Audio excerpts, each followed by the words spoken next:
Hey folks, my name's Ed Trevors. My pronouns are he, him, and his. I'm an Anglican priest serving in the beautiful parish of St. Margaret of Scotland that sits on the ancestral and on the unceded territory of the Mi'kmaq people.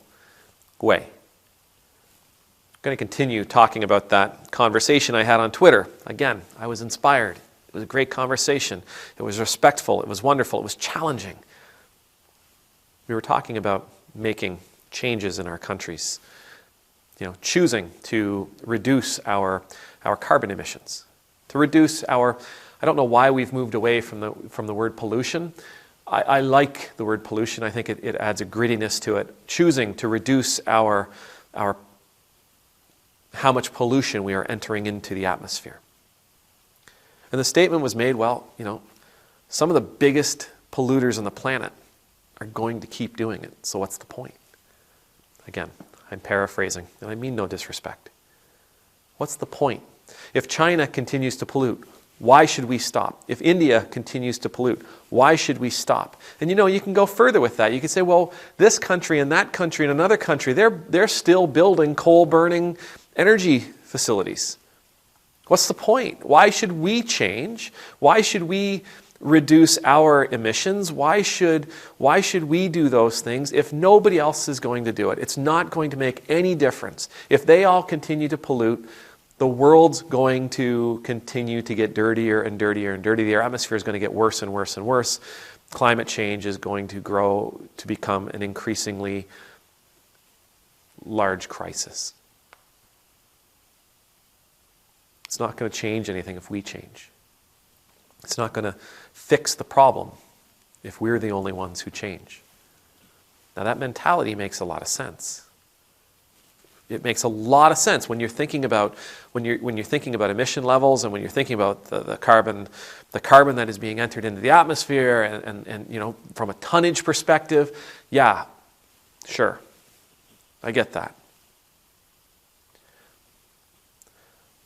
But we don't do the right thing because everybody else is doing the right thing. And we certainly don't stop ourselves from doing the right thing because nobody else is doing the right thing. We're not judged in any way based on how others have acted. We're judged, whether we judge ourselves or whether we're judged by our God in the end or whether we're judged by future generations. It will be based on what we've done, not what others have done. It'll be based on what we've done. And as a matter of fact, this comes right down to the individual too, doesn't it? Because here in Nova Scotia, here in Canada, I can say, well, my country didn't reduce emissions, so why should I? My province didn't do their part, why should I? My city didn't do their part, why should I? My neighbors weren't putting solar panels on or putting in heat pumps, why should I bother? If nobody else is doing it, why should I bother? Well, the answer is ultimately because it was the right thing. And if I failed to do the right thing, I never get to step back and say, I didn't do the right thing because nobody else did it. No. It's simply, I chose not to do the right thing. I chose not to make a difference. Regardless of how insignificant that difference may actually have been, I chose not to do it. When history or God looks down and judges us, they're not going to say, oh, I know how much you wanted to change. I know how much you wanted to help the environment.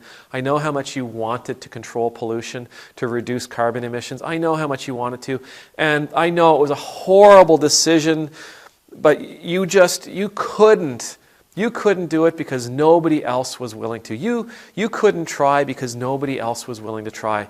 You didn't do the right thing because nobody else didn't do the right thing. That's not your fault. No. When the time comes, the question will be, did you choose to do the right thing or not? Did you choose to do the right thing or not? When my dad used to tell me what he thought I had done wrong or tell me what he didn't want me doing, if I ever started to argue that, well, I did it because everybody else was doing it, that never ever went very far. I was responsible for me. I made those choices because I made those choices. Had nothing to do with anybody else.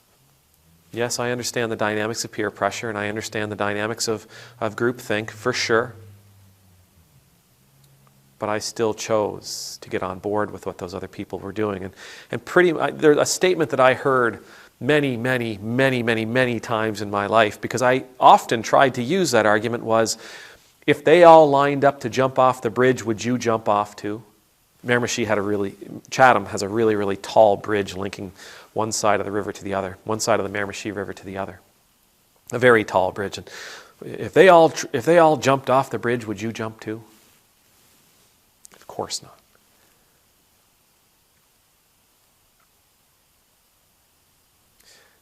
We have a responsibility. We have a responsibility to do what is right. We have a responsibility to take care of this world.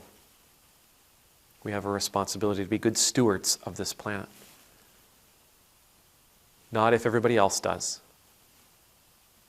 That responsibility is with us regardless of how other people choose to act. May the Lord bless you. May the Lord keep you. May the Lord's face be made to shine upon you and be gracious to you. May the Lord's countenance be lifted up to you. May you always know the peace of being in the Lord's presence. And I pray that you and I will always choose to do what is right, good, and honorable. That we will live up to our responsibility to be active, engaged stewards of this world. That we will be the people that God created us to be, regardless of how others behave or what others choose. We will do what's right because it's what's right. Amen. Demultus.